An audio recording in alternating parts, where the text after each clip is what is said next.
Bonjour, bonsoir, selon l'heure à laquelle vous écoutez euh, cette vidéo. Une fois de plus, bienvenue sur notre chaîne Simama, le Dieu des dieux. Nous partageons dans la continuité de notre méditation sur le nanisme chrétien. Et nous avons vu en réalité, c'était quoi le nanisme chrétien. Nous avons vu aussi que c'était la capacité pour un né de nouveau de stagner, de rester à un niveau où il a encore besoin, comme nous l'avons vu dans Hébreu 5, le verset 12, de lait, de lait. Et c'est la capacité d'être à un niveau où on était déjà censé être des maîtres. Mais on arrive toujours à avoir besoin du lait. Du lait au point où, en réalité, on n'est pas utilisé au bon niveau qu'on devrait être utilisé par l'Esprit de Dieu, par le corps de Christ. Et en réalité, dans cette stagnation-là, on n'arrive pas en fait, à comprendre les choses difficiles à expliquer parce qu'on est devenu lent à comprendre. Parce que lorsqu'on avance, pas on recule. On ne reste pas sur place. En réalité, lorsqu'on refuse de grandir, on stagne, on reste sur place. Mais en réalité, on est en train de reculer parce qu'autour de nous, pendant que les gens vont avancer, nous, on va croire que c'est une histoire personnelle. Et c'est quoi? Quand on va se retrouver seul et que les autres avec qui ils étaient même derrière nous, on va se rendre compte qu'ils sont encore très évolués dans les choses de Dieu, dans les choses du royaume. On va commencer à les combattre en disant qu'ils veulent montrer qu'ils connaissent, ils veulent montrer qu'ils sont grands, alors qu'en réalité, c'est que on a cru qu'on stagnait, mais on était en train de reculer. Et c'est dans ce sens-là qu'on va accumuler beaucoup de frustration. Au-delà de ça, la parole dit à Hébreu 5, verset 11, nous avons beaucoup de choses à dire là-dessus et des choses difficiles à expliquer parce que vous êtes devenus lents à comprendre. Donc, lorsqu'on est un nain spirituel, on est un nain chrétien, on reste au niveau basique.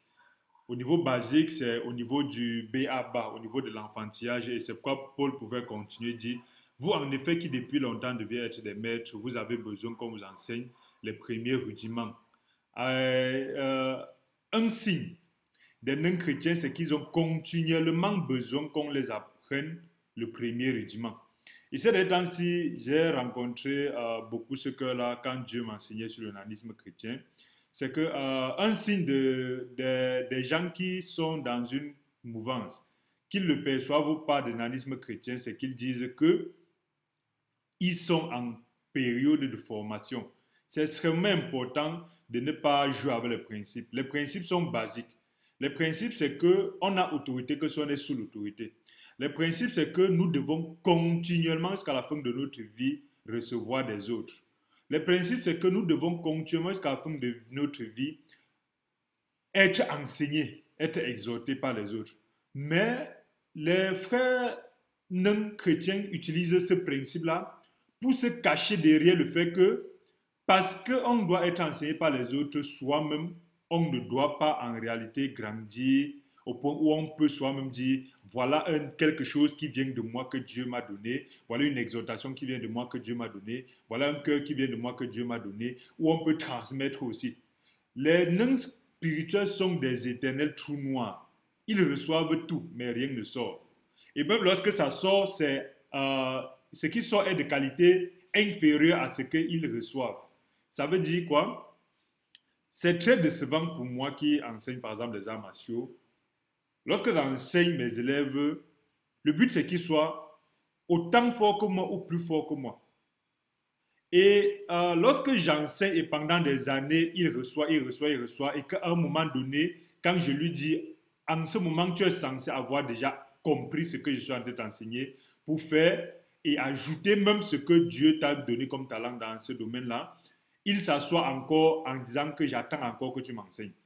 Vous voyez en fait ce nanisme chrétien-là qui fait que aujourd'hui, donc, les frères disent que c'est normal d'être non chrétien. Pourquoi? Parce que dire qu'il ne faut pas être non chrétien veut dire qu'on veut se défaire de l'autorité des autres. Voilà le premier point. Ça veut dire pour eux, refuser d'être non chrétien veut dire qu'on veut aussi être un enseignant.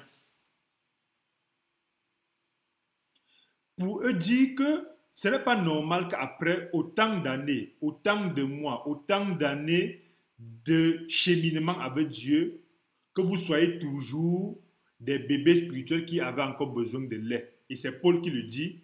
Quand on leur dit ça, ils disent qu'on est en train de vouloir s'émanciper de l'autorité.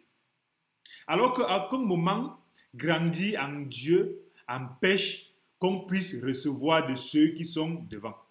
À aucun moment grandir à Dieu ne veut dire qu'on est à une position où on doit lord over qui que ce soit. Grandir à Dieu, c'est la capacité de pouvoir montrer que ce que j'ai reçu, en fait, voilà en réalité ma compréhension de ce que j'ai reçu et comment Dieu travaille par rapport à ce que j'ai reçu. Mais le non-chrétien, c'est quelqu'un qui reçoit continuellement et se cache derrière une certaine paresse pour dire que non, je dois toujours recevoir, vraiment de moi-même ne peut sortir rien de bon, vraiment je suis incapable, vraiment je dois ainsi de suite, ainsi de suite. Et c'est pour ça que lorsqu'on dit c'est un problème d'être non spirituel, ils disent qu'en réalité, on est en train de prêcher d'être émancipé.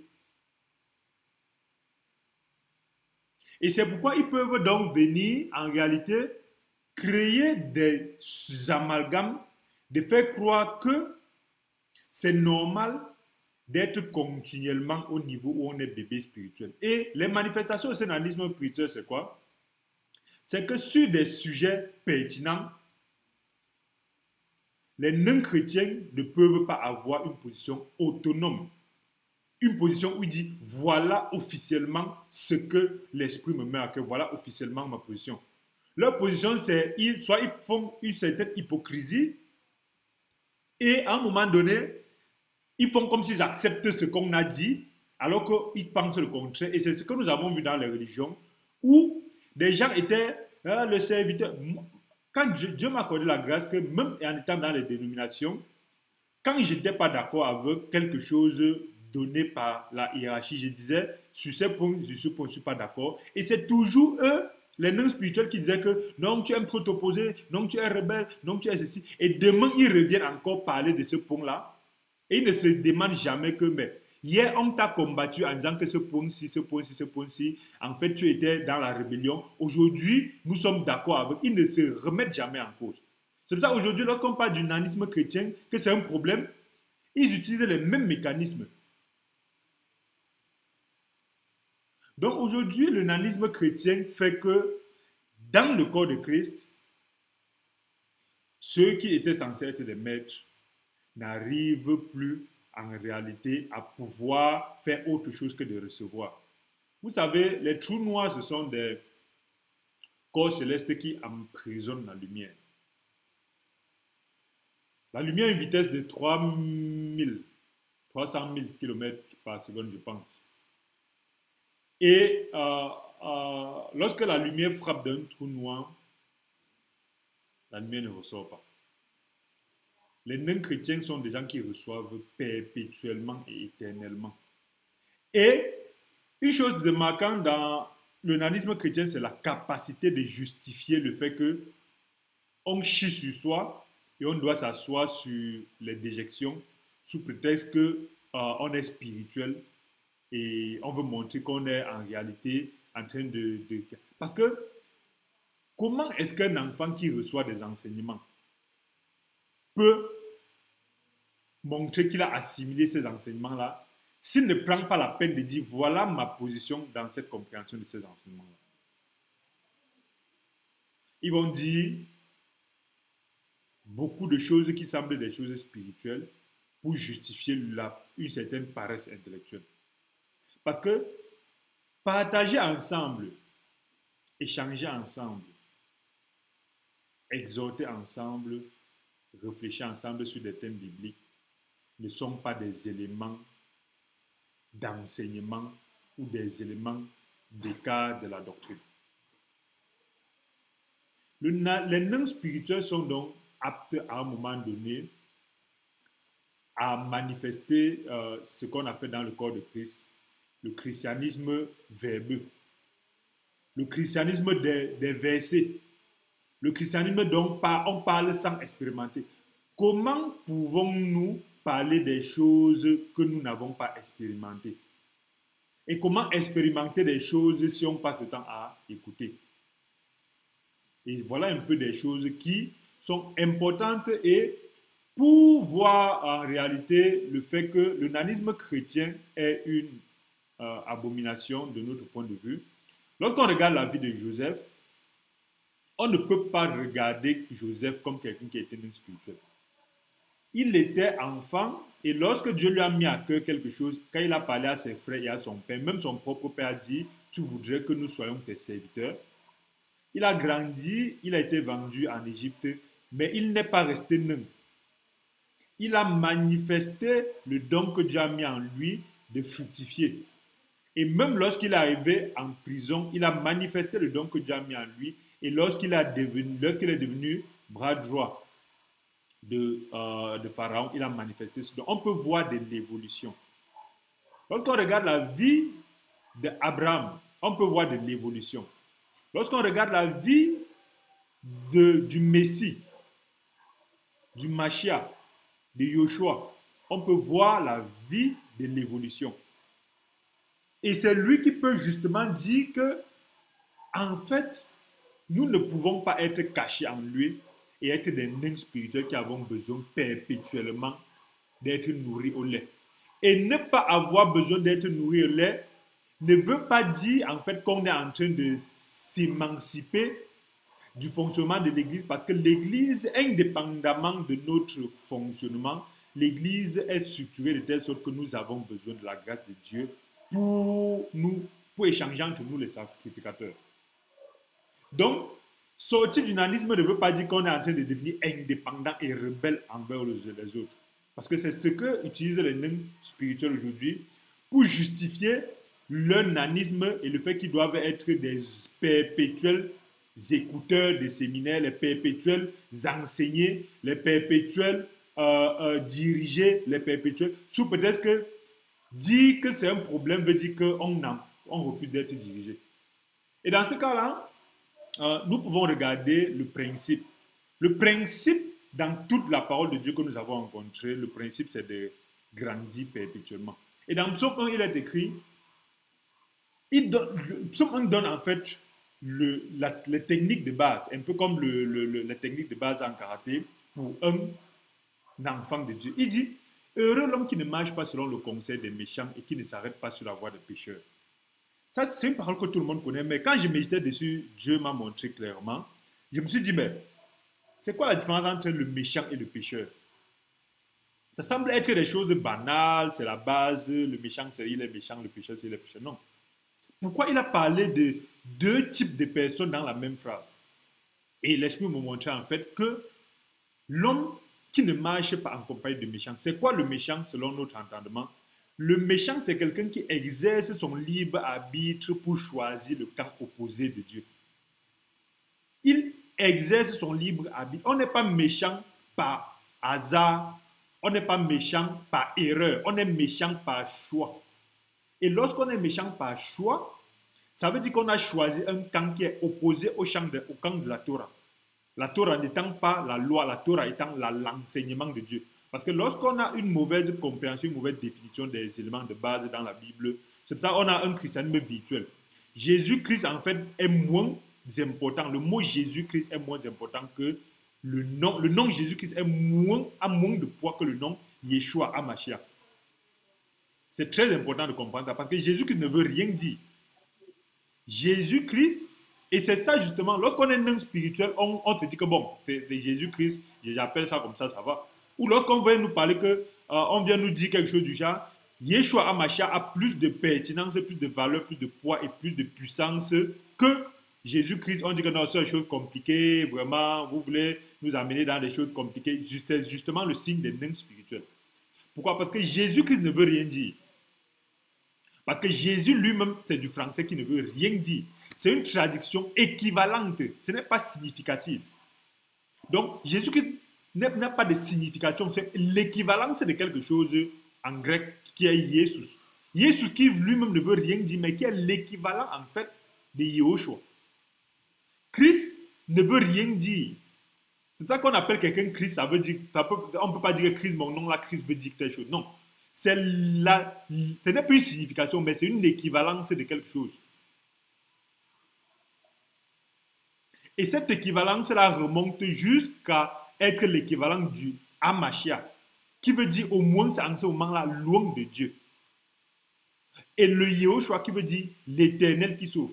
Et c'est dans ce sens-là que lorsqu'on a les mauvaises définitions, comme on a l'habitude de le faire lorsqu'on est, on est dans un système où naturellement on nous canalise pour être des nains spirituels, on ne comprend donc pas la différence entre le méchant et le pécheur. Et nous comprenons donc que le méchant, c'est quelqu'un qui a choisi de mettre son libre arbitre pour aller dans un camp opposé à celui de Dieu. On n'est donc pas méchant par défaut, on n'est donc pas méchant par hasard. On n'est pas méchant par on ne savait pas. Le méchant sait exactement ce qu'il fait. C'est pour ça que le méchant tue quelqu'un en sachant ce qu'il fait. Le pécheur peut tuer quelqu'un sans savoir ce qu'il fait. Le pécheur, contrairement, voilà, quand je m'en vais dans la définition du pécheur, le méchant, c'est quelqu'un qui met, c'est comme un arbitre où il y a deux camps. L'arbitre choisit automatiquement par lui-même, par son propre pouvoir de choix, le camp opposé au camp de la Torah.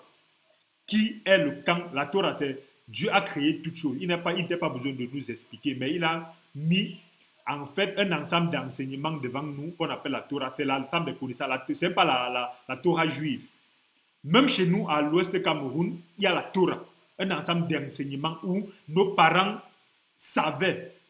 Ils nous enseignaient, voilà ce qu'il faut faire, voilà ce qu'il ne faut pas faire. C'est ça la parole de Dieu dit dans Romains. Il a inscrit la Torah dans le cœur. Même dans Jérémie 31, je pense qu'il a écrit, il a inscrit la Torah dans le cœur. On n'a pas besoin d'attendre les Juifs pour connaître la Torah. C'est pour ça que quand on regarde bien ce que nos parents faisaient sans connaître la Torah, on peut regarder, on voit que c'est la même chose qui est transcrite dans la parole de Dieu qu'on peut appeler la Torah juive. Mais ça, c'est un autre débat. Mais le méchant donc est celui qui choisit le camp opposé à la Torah, à l'enseignement de Dieu et aux règles et aux préceptes de Dieu. Par la Torah, elle fait beaucoup de choses. Elle fait des choses qu'il faut faire, des conseils de ce qu'il faut faire, de ce qu'il ne faut pas faire, des préventions, des conseils, vraiment des conseils de faire ça, ainsi de suite. Maintenant, c'est fait des lois qui est de dire que vraiment, vraiment, vraiment ne fait pas ceci. Et ainsi de suite. Et voilà donc ce que c'est que le méchant. Mais le pécheur, c'est quelqu'un qui n'a pas choisi forcément, mais le pécheur, c'est quelqu'un qui, dans ses actes, fait le contraire de la Torah. Ça peut être qu'il a choisi, ça peut être qu'il n'a pas choisi, mais on peut être pécheur sans le savoir. On peut être pécheur sans le choisir. On peut être pécheur sans avoir voulu. Moi, on ne peut pas être méchant sans le savoir, on ne peut pas être méchant sans le choisir. C'est donc pourquoi je suis très étonné et très inquiété des frères qui disent qu'ils ne pêchent pas. Tu peux ne pas pécher, tu peux ne pas savoir, mais ton comportement s'en va à l'encontre de la Torah, ou des enseignements de Dieu, ou des prescriptions de Dieu. Et il dit qu'il ne s'arrête pas donc sur la voie des pécheurs. Donc, le méchant, voilà ce que c'est que le méchant, et le pécheur, voilà ce que c'est que le pécheur. Et on dit qu'il ne s'assoit pas en compagnie des moqueurs. Les moqueurs, ce sont des gens qui, en plus d'être méchants, tournent en dérision ceux qui sont dans le camp de Dieu. Ils tournent en dérision les justes. Donc les moqueurs ne sont pas les pécheurs. Parce que quelqu'un peut être pécheur et il a tellement mal, il s'en veut tellement qu'il ne peut pas ouvrir la bouche. En fait, il ne peut pas être moqueur. Mais le méchant est celui-là qui, ayant déjà choisi le camp opposé au camp de la Torah, il se moque maintenant des justes. Et la parole de Dieu dit, nous ne devons pas nous asseoir en compagnie de ces gens-là. Verset 2, mais qui trouvent le plaisir dans la loi de l'Éternel. Et cette loi-là, ici, c'est la Torah, ce n'est pas les commandements. Dans l'enseignement de la et qu'il la médite jour et nuit. C'est pourquoi c'est important pour nous de méditer l'enseignement du Père, la Torah, jour et nuit. C'est très difficile. Parce qu'en journée, nous sommes occupés, la nuit, nous dormons. Mais c'est la loi de base que nous donnons pour ne pas être des nains spirituels. Parce que pourquoi nous lisons Psaume 1? Nous lisons Psaume 1 parce qu'en lisant Psaume 1, on se rend compte qu'il n'y a pas de possibilité d'être nain spirituel. Donc, je ne sais pas comment des gens peuvent dire depuis 3 ans, depuis 5 ans, depuis 10 ans, il faut que j'écoute d'abord. Vraiment, celui qui ne veut pas qu'on vienne l'apprendre à tout faire, c'est parce qu'il veut être orgueilleux, il veut être rebelle. Vraiment, la première manière de faire, c'est d'écouter. Tu n'as pas honte d'écouter depuis 5 ans. Depuis 10 ans, tu n'as pas honte d'écouter. Est-ce que dire que passe de l'étape d'écouter à magnifier la parole de Dieu qui est en toi veut dire qu'on a dit que passe de l'étape d'écouter à enseignant? Pourquoi vous venez traiter les gens qui disent que sortez du nanisme chrétien comme si c'était des gens qui sont en train de dire que non, eux aussi veulent la position, eux aussi veulent enseigner, eux aussi veulent... Voilà ce que les nains spirituels disent. Que dire ça veut dire qu'on veut aussi être au-dessus. Parce que pour eux, ils ne savent pas qu'ils sont des rois, ils sont des sacrificateurs. Ils pensent qu'ils sont des bébés. Tu es né de nouveau, tu es déjà une nouvelle créature, roi sacrificateur. Ça veut dire que même si ce que tu as est petit, ça vient d'un roi et d'un sacrificateur. Est-ce que ça veut dire que tu veux être au-dessus des autres? De te dire que partage avec nous ce que Dieu t'a mis à cœur. Mais les bébés spirituels disent que non, c'est parce qu'on veut. La parole de Dieu nous dit quoi? Celui qui trouve son plaisir dans l'enseignement, la loi de l'Éternel et médite jour et nuit, il est comme un arbre planté près d'un courant d'eau. Dans ce cas-là, il n'y a pas je suis bébé spirituel. On dit, quand tu es planté dans la parole de Dieu, planté dans le Saint-Esprit, tu ne peux pas ne pas avoir quelque chose à partager avec tes frères. Les nains spirituels, arrêtons un peu ça, s'il vous plaît. Même si c'est petit, apprenons à partager entre nous. Ça ne veut pas dire qu'on enseigne. Pourquoi les gens pensent que prendre la parole veut dire que c'est l'enseignement? L'enseignement, c'est quelque chose de spécifique. Sortir du nanisme chrétien ne veut pas dire qu'on est enseignant. Sortir du nanisme chrétien veut dire 2-3 personnes, apprenez à vous asseoir ensemble, parler des choses de Dieu, comme dans le livre des Actes, sans que ce soit vraiment, on va finir par le désordre, vraiment, on va finir par les bagarres, vraiment. Voilà les nains spirituels. Des papas, des mamans qui s'asseyent chez eux. Ils prennent des décisions, ils échangent, ils discutent ensemble. Mais quand il s'agit des choses de Dieu, vraiment, il faut qu'on reçoive des frères, vraiment, il faut qu'on reçoive du daddy, il faut qu'on reçoive du pasteur, vraiment, il faut qu'on ait l'étape d'écouter. Vraiment, vraiment, si on ne veut pas écouter, ça veut dire qu'on va être rebelle. Voilà effectivement où nous en sommes. Mais lorsqu'on est planté près d'un ruisseau, on donne du fruit. C'est cette notion-là qui nous a interpellés dans cette parole. Quel est ton fruit que tu donnes en tant que bébé spirituel qui n'est confiné qu'à écouter les autres? Quand tu écoutes les autres, là, tu rends la personne qui t'enseigne désolée et faible parce que lui, il se dit, je prêche au désert. C'est en partageant que tu peux faire des erreurs, il corrige. C'est en partageant que tu peux peut-être lui faire aussi grandir. C'est en partageant que tu peux lui faire comprendre peut-être certains aspects que peut-être il n'a pas compris. C'est comme ça que dans le monde, le savoir est fait. Le savoir est fait de telle sorte que quand quelqu'un prend un livre, il y a 5 personnes qui lisent le même livre. Les 5 personnes, quand ils parlent, il y a 5 manières de voir le même livre. Et c'est comme ça qu'on a des méta-informations pour faire avancer encore le savoir que Dieu transmet. Mais lorsque les enfants de Dieu viennent encore ouvrir leur bouche seulement pour écouter, après ils disent que non, vraiment, on n'a pas besoin de grandir, on attend, dans 20 ans on va grandir. On dit qu'il donne le fruit en sa saison. Et donc le feuillage est de se flétrir pour tout ce qu'il fait lui réussir. Dans ça, il n'y a pas de bébé spirituel. On sent ici la maîtrise dont Paul parle dans Hébreux 5. Être planté vers les ruisseaux ne veut pas dire qu'on est au-dessus des autres, qu'on veut enseigner, qu'on veut être ceci, cela, ainsi de suite. Et c'est pour ça que quand ces gens-là ne grandissent pas, on vient avec des questions fondamentales dans le christianisme et ils disent que vraiment, c'est parce qu'on est méchant qu'on pose les questions là. Vraiment, on leur dit clairement, prouvez-nous que Jésus n'est pas le Dieu des Blancs. Vraiment, c'est parce que tu es païen que tu dis ça. Vraiment. Utilise le fait que tu es planté vers les courants d'eau pour expliquer ça. Montrez-nous pourquoi l'Église ne doit pas être divisée. Vraiment, c'est le but de Dieu que ce soit divisé. Les nains spirituels ont toujours des réponses enfantines. Une réponse enfantine. Le français est très compliqué. Les réponses enfantines. Les réponses où soit tu prends comme ils ont dit, soit ils te traitent de païen, tu n'es pas né de nouveau, tu n'as pas le salut.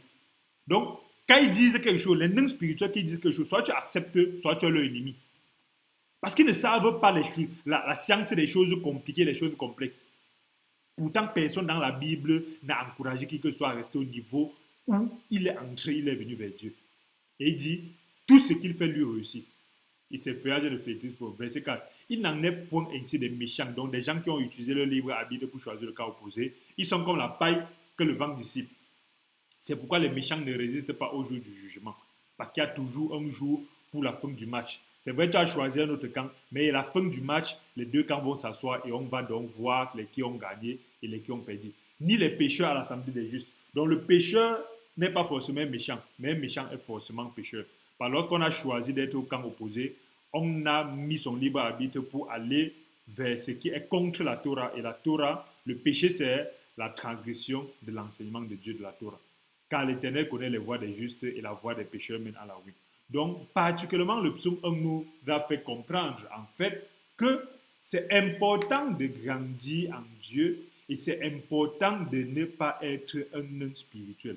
Et pour sortir du nanisme spirituel, nous avons proposé de méditer sur psaume 1. Pour sortir du nanisme chrétien, nous avons médité de proposer d'apprendre à faire des erreurs, d'apprendre à partager, même si c'est... Pourquoi? Comment moi j'ai fait pour comprendre ça quand Dieu me parlait de ça? C'est d'apprendre à dire ce que Dieu t'a mis à cœur, même si les autres prennent mal. Pourquoi? Parce que quand je suis allé dans une réunion de frères où j'ai dit, il y a un problème de nanisme sur tel point, tel point, tel point. Et à l'époque, il y a un exemple, il y a quelques mois ou quelques années, il y avait un exemple concret où des gens refusaient de grandir parce qu'ils poussaient les autres devant. Ils disaient que ça, c'est un problème. Pourquoi? Parce que le jour que ces autres-là ne seront plus là, est-ce qu'on n'allait plus exister? Ils disaient que non, c'est parce que moi, je veux aussi enseigner, c'est parce que je veux... J'ai dit, mais en quoi est-ce que le fait de s'asseoir ensemble, partager sur ce que Dieu nous met en cœur, c'est de l'enseignement? En quoi le fait de structurer autour d'une seule personne? En quoi est-ce que où est-ce que c'est écrit dans la Bible que les frères qui s'asseyent ne devaient pas grandir parce qu'ils devaient pousser tout entre les mains des autres, sous peut-être que les autres là sont ceci, sont cela. Et quand j'ai suivi les réponses, j'étais tellement déçu parce que je me suis dit, Dieu, pourquoi il m'accuse de quelque chose que je n'ai pas dit, quelque chose que je n'ai pas fait? J'étais sous le choc et ça m'a beaucoup énervé de dire à Dieu, pourquoi tu m'envoies parler des choses? J'ai dit que je ne devais pas parler parce que je les connais. Vous savez, quand vous fonctionnez à certaines personnes, au fil du temps, même humainement parler, là, vous les connaissez, vous connaissez leur mentalité. Et quand tu connais la mentalité de quelqu'un, quand Dieu t'envoie des choses, je dis, Dieu, je ne vais pas ouvrir ça, je ne vais pas parler de ça parce que mais Dieu m'a dit, vas-y. Et quand j'y vais, pour eux, c'est que j'étais en train de vouloir enseigner, j'étais en train de vouloir, j'avais un problème contre ces gens-là, non. Que j'étais rebelle, non. Plus tard, Dieu a pris ces gens-là, il les a déportés ailleurs. Et les gens qui étaient donc des nains étaient obligés maintenant de faire ce que pendant des années ils ont poussé entre les mains des autres. Et aujourd'hui, ça se répète. Des gens qui s'asseyent sur des thèmes basiques, comme le salut, la grâce, et ainsi de suite, ils ne savent pas. Et on parle comme ça des anciens frères, des anciens pasteurs, des gens qui ont enseigné ça pendant des mois, parce que justement pendant des années, parce qu'ils prenaient ça de quelqu'un au-dessus. Mais tout ce qu'ils ont enseigné là, c'était aussi juste entre guillemets, peut-être du copier-coller. On leur dit maintenant, parlez-nous de ce que vous avez enseigné là, méditons ensemble sur ce point-là, pour qu'on sache. Mais pour eux, non, c'est que non, ce sont les autres, non, on ne connaît pas, on doit écouter, ainsi de suite. Ok, soit, c'est très bien. Mais, pour sortir du nanisme, pour ceux qui veulent le faire, c'est de ne pas avoir peur lorsque Dieu nous met quelque chose à cœur. Il faut d'abord vérifier, Seigneur, est-ce que c'est ça, exactement ça?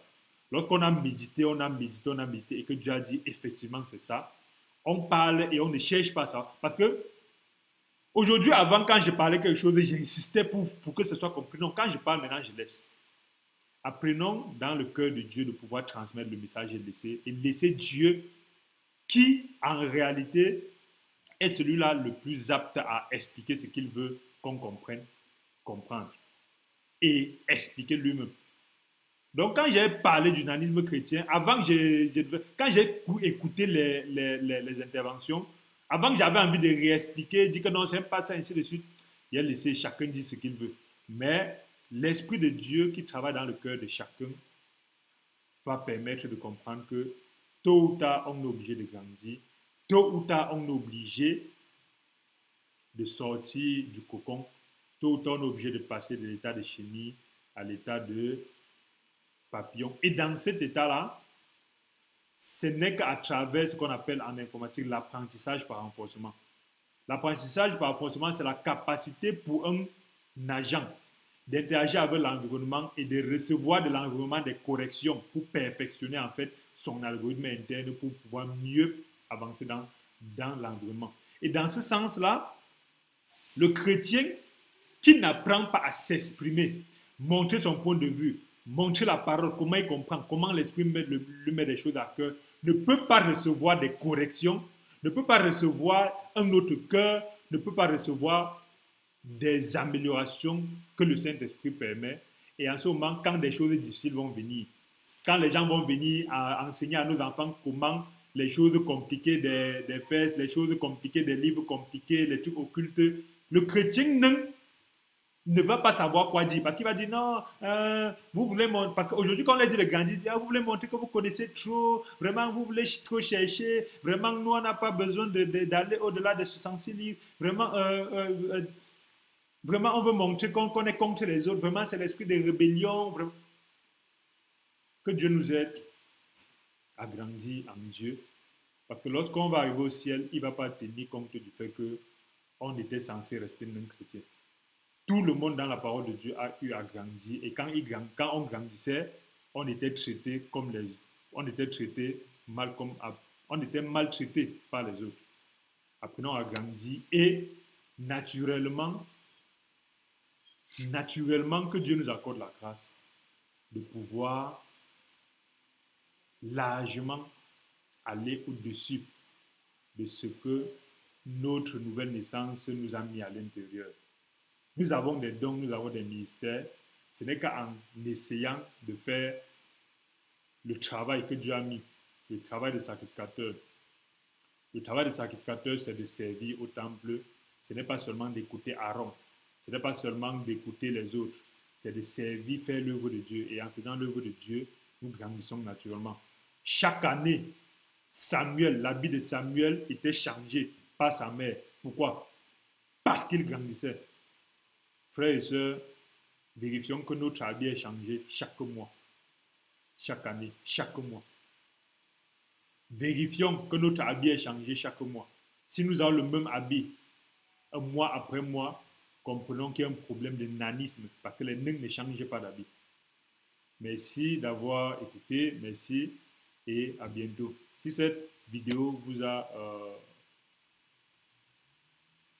béni, n'oubliez pas de cliquer sur la cloche de notification et de la partager. Ça peut aider un frère de sortir de ce nanisme-là et de sortir d'une dépendance qui va lui permettre, qui pourrait en réalité à un moment donné lui permettre d'entrer en profondeur et de comprendre en réalité la largeur, la hauteur et la profondeur des choses de Dieu qui ne donnent pas l'occasion à ce que nous restions au même niveau. Merci et à bientôt.